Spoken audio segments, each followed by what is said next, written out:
So let's talk about dark, dark cubed. Um, what made you want to start this company?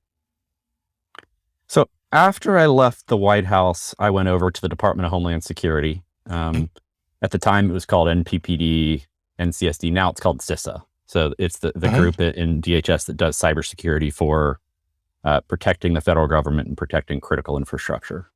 I had a chance to work on a number of fascinating programs there. One of the last programs I worked on was an information sharing program to say, how do you take classified intelligence from the NSA, give it to DHS, share it with commercial companies to protect critical infrastructure, right? So how do you protect a dam using TSSCI classified information? And, we built this program and it got announced in an executive order by President Obama back in 2013. And I came away from that experience being like, this is expensive and complex and hard, and there's got to be a better way.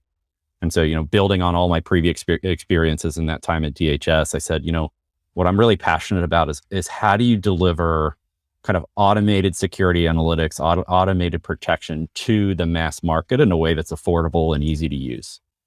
And, that was really the foundational. And it sounds silly, but it really was like the back of the napkin sketching out this idea of the architecture. I mentioned the black box. And the original architecture here was, how do you share information that on a threat to tens of thousands of companies and not really reveal sources and methods? And then how do you collect everything that's coming into those networks and anonymize it so you don't know whose network is seeing what? And if you can have that anonymization kind of minimization on both sides, then you can do some automated protection at scale. And we actually got a patent on that architecture in August of last year, which was pretty exciting to get my first patent. That's really cool. Good for you. Yeah, thanks. So besides you, are there any other founders with Dark Cubed? So I had co-founded the company back in 2014 with a woman, Teresa Payton. We had started a company, Fortalus Solutions, together. So it was a services company. At the time, 3 young kids in the DC area, you can't just, I wasn't the guy with a bunch of money, as you said at the beginning. I wasn't backed by, millions of dollars. And so I had to bootstrap it. And so we started. There's this wonderful assumption that comes with you working at the White House, that just because you're there, you get to do all of this insider trading, just like everybody in Congress. Of course. Just tap into all that email and figure out where all the money's going ahead of time. 100%. All right. So you had to bootstrap it. You started this company. Yep. And then we spun the 2 companies apart from each other about 3 years ago. And so, it's really hard to do a services and a product company at the same time. And so we spun the companies apart 3 years ago, and it's been a great adventure ever since. Good for you. Now, since you've split the companies, do you have any investors into Dark Cubed?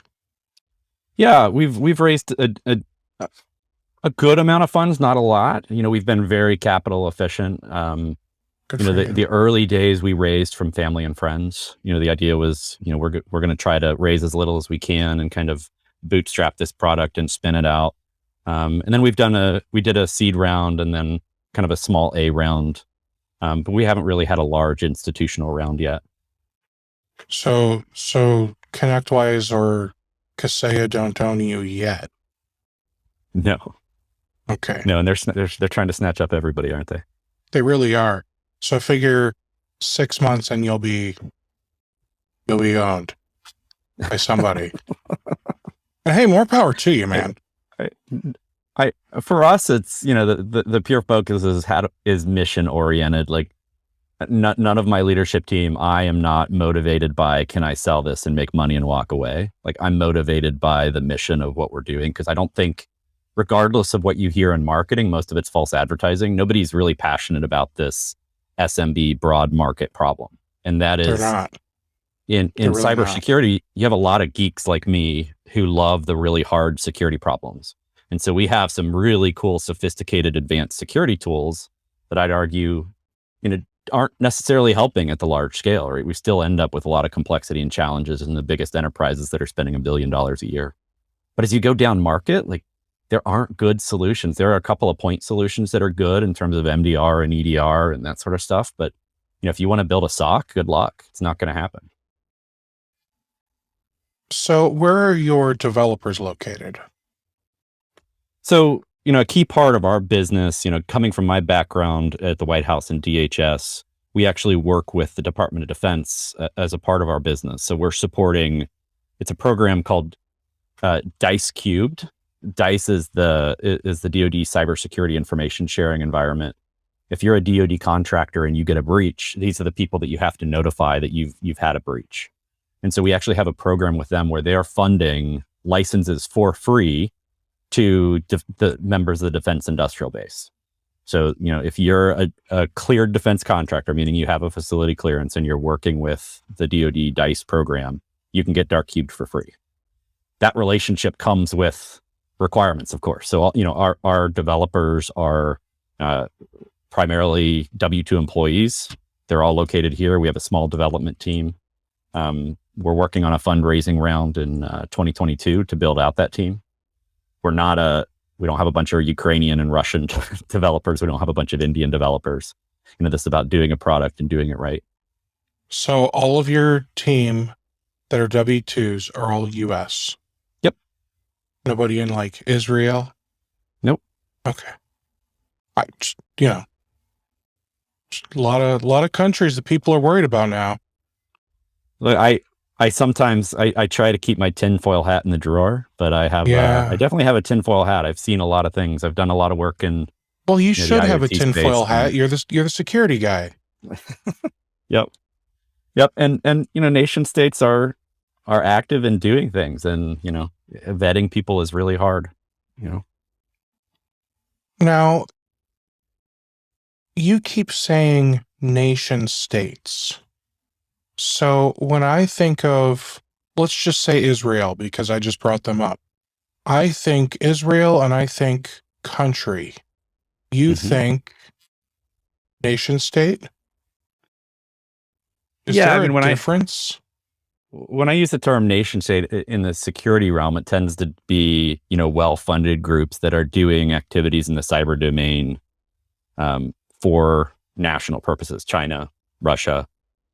So it's Iran, not necessarily like China's military doing this stuff. It's China funding a private organization that could be doing this stuff, hypothetically. Yeah, and I think the lines get blurred, right? I've kind of been in a lot of discussions, and I think one of the things that informed me the most on the China thing is in the US, we have this mentality that in capitalism, companies compete against each other, but you shouldn't steal information. And I think kind of one expert told me, in China, it's not necessarily stealing. It's taking advantage of an opportunity. And so if that information is available for the taking, why would I not take it? And so that it's not a matter of right and wrong like we like to think it is. It's a matter of what's the best path to success. And so in that, of course you're going to blend military capability and commercial capability. There are a lot of examples, when you're thinking about Huawei and ZTE and Tuya in the IoT space, that these are private companies that arguably are doing work on behalf of the nation state. That is something I never really thought of, that perspective. I appreciate that. Of course.